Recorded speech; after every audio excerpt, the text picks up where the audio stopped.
see that, young lady? Respect for one's elders shows character. I have character. Of course, you are a character. Doesn't mean that you have character. Give me this shit, bitch. Alcohol, right. Now to kick this off, the T-Wolves played interesting perimeter defense as they allow switches for everyone except from time to time Mike Conley. But the dynamic between Luka taking advantage of Rudy Gobert all series long, he kind of settled for these mid-range shots, which he wasn't really efficient at in this game.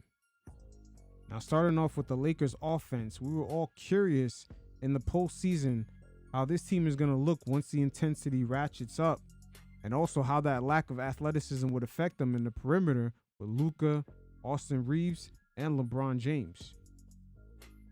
But if you notice right away, the T-Wolves don't mind switching and leave Luka one-on-one with Rudy Gobert all day on an island, which happened a lot in game one, but Luka wasn't able to take advantage of the situation.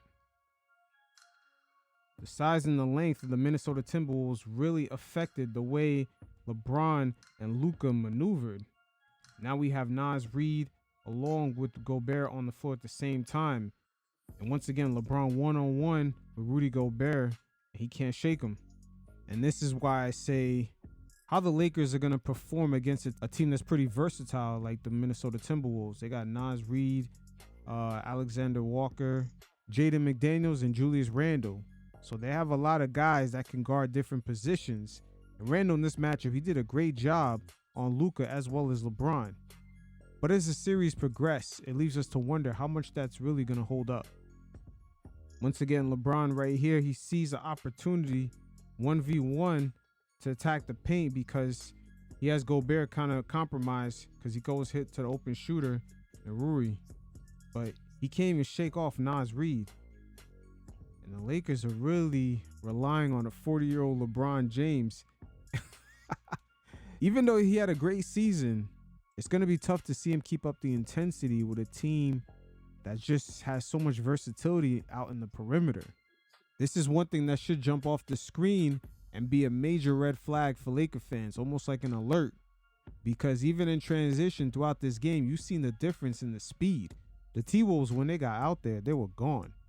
And the Lakers just having Austin Reeves, LeBron James, and Luka Doncic trying to deal with Anthony Edwards, Naz Reid, McDaniels, and Alexander Walker, even DiVincenzo's three-point shooting. They're just so spread out and just running, gunning in transition like that. It really killed the Lakers in this game.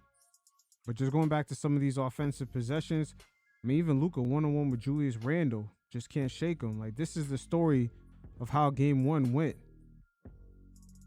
The Lakers stars were unable to convert in a lot of these 1v1 situations. As right here we see a switch.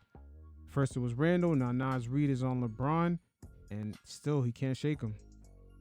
And just look at the T-Wolves defenders. Everybody can move. Everybody got decent length on them. And Dante DiVincenzo, even though he's smaller, he plays like a bigger guard. He's sort of like Josh Hart on the Knicks with the rebounding, the tenacity. He has that it factor. So it's an interesting dynamic playing out with the Lakers. They're going to have a lot of tough decisions to make come the offseason. And one of them is, if they want to get real, they're going to have to figure out what they're doing with LeBron James. He may have to take a pay cut to keep this team competitive. The T-Wolves switching like this sort of reminds us of the Boston Celtics in last year's finals, where they didn't really allow their defense to get broken down because they have a lot of guys who can switch also. You see, no one's doubling, thus leaving a 2v1 situation. And with the Celtics having that formula from last year's finals, they prevented Luka from getting assists, and the only victory he had against the Celtics was a record offensive scoring output in Game 3. It really shows you how surgically they really shut Luka down last year.